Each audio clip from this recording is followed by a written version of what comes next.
আমরা একটা এক্সপেরিমেন্ট করব যে আসলে মোজো মোজো স্ক্যান করলেই যুক্ত হয় কি না। তো এই যে স্ক্যান করলাম, দেখি কী রেজাল্ট আসে।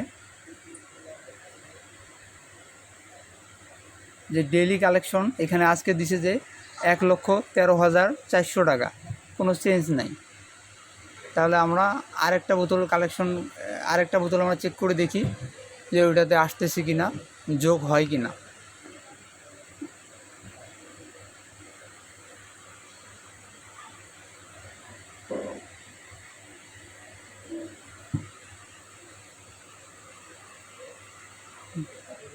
না, যা ছিল 1,13,400 টাকা, চেঞ্জ হয় না।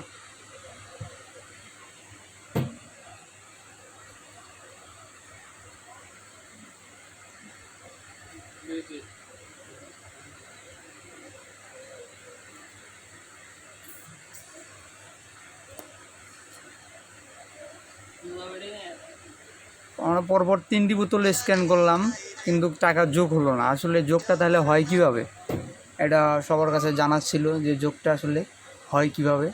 কারণ অনেকে বলে যে স্ক্যান না করলে নাকি ফিলিস্তিন টাকা পাবে না, যোগ হবে না।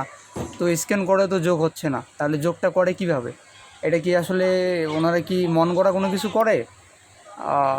যে আর দোকানদাররাও তো আপডেট দেয় না দৈনিক যে আমরা এত বেশি সেল করলাম, তাহলে কোম্পানি কীভাবে টাকাটা যুক্ত করে? এটা আমার সবার কাছে একটা আমার প্রশ্ন থাকলো।